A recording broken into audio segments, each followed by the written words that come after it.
नमस्कार दोस्तों, timbuktu.com के एक नए एपिसोड में आपका फिर से स्वागत है। ऐसी महामारी के दौर में, ऐसी मुश्किल परिस्थिति में जब इस कोरोना नामक बीमारी ने पूरे विश्व को अपनी आगोश में ले लिया है, बड़े से बड़ा राष्ट्र, शक्तिशाली देश भी इसके सामने घुटने टेकते हुए नजर आते हैं, तो यहाँ पर यह बात उठकर आती है कि जिन देशों में ये फैला हुआ, उन देशों के लोग अपने शासक के ऊपर कितना विश्वास दिखाते हैं और कितना विश्वास उनका बना हुआ है अपने शासक के ऊपर इस महामारी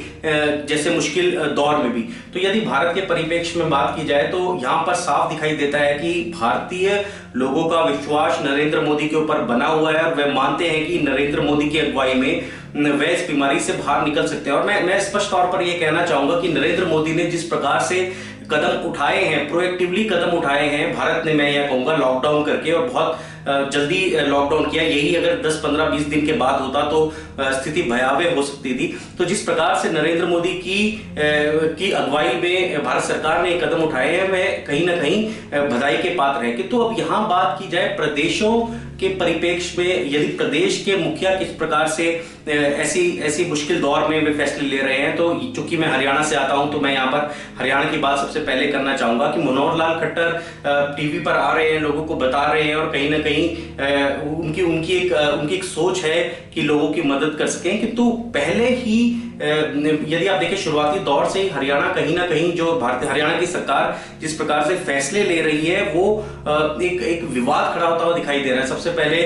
दुष्यंत चौटाला से जब एक टीवी रिपोर्टर ने बात करी और एक तरह से प्रतिबद्धता ली इस बात के ऊपर कि शराब के ठेके अभी तक क्यों खुले हुए हैं और ये बंद होने चाहिए, तो उस रिपोर्टर की इंटरव्यू के बाद, उसके द्वारा ये मुद्दा उठाए जाने के बाद ही ये शराब के ठेके बंद किए गए दुष्यंत चौटाला के द्वारा। अब दूसरी तरफ यदि आप देखें तो स्कूल की फीसों को लेकर जनता में रोष है। यदि आप फेसबुक पोस्ट को देखें हरियाणा के लोगों की, तो कहीं ना कहीं वे इस बात से खुश नहीं है कि उन्होंने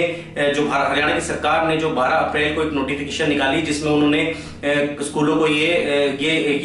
स्वायत्तता दी कि आप जो लोगों से बच्चों से एक महीने की फीस वसूल सकते हैं। तो यह सबसे बड़ी चोट थी मध्यम वर्ग के ऊपर, क्योंकि मैं पहले भी अपने वीडियोस में मुद्दा उठाया है मैंने पहले भी कई बार कि एक जो व्यक्ति है जो इकोनॉमिक तौर पर संपन्न नहीं है अपने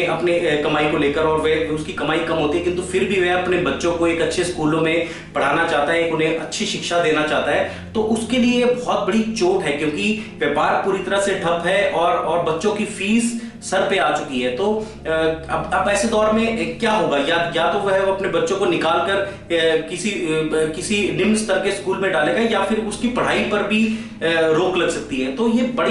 बड़ा ही कठिन दौर है ऐसे व्यक्तियों के लिए। दूसरी बात की जाती है बिजली के बिलों को लेकर, तो हरियाणा सरकार ने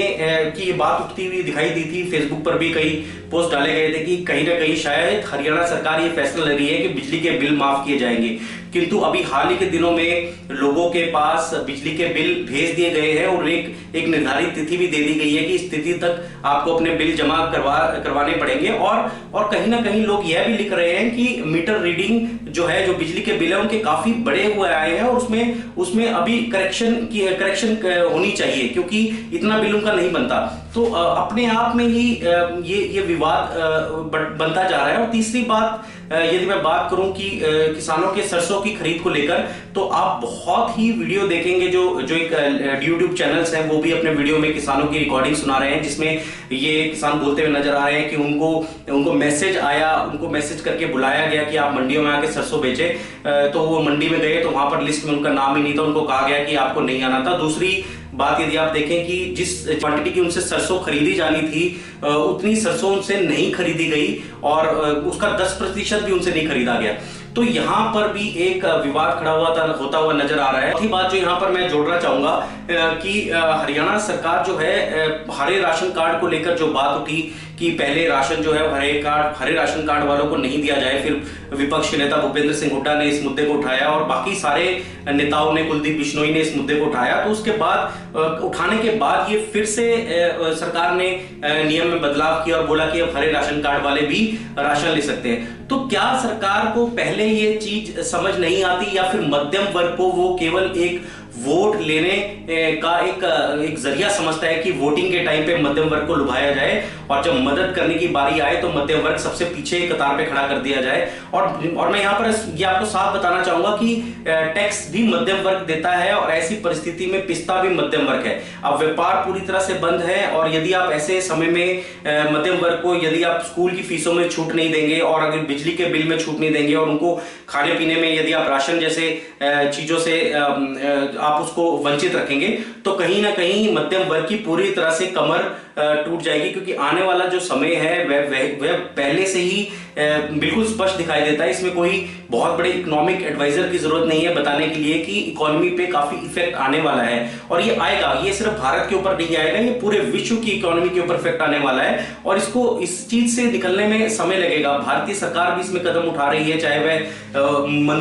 वो मनी इन्फ्यूज करने को लेकर हो इकोनॉमी के अंदर, या फिर लोन देने की बात हो, या फिर ब्याज दरों में कटौती की जाए। किंतु यहाँ पर यह बात स्पष्ट है, मैं कह दूंगा कि हरियाणा सरकार इस पूरे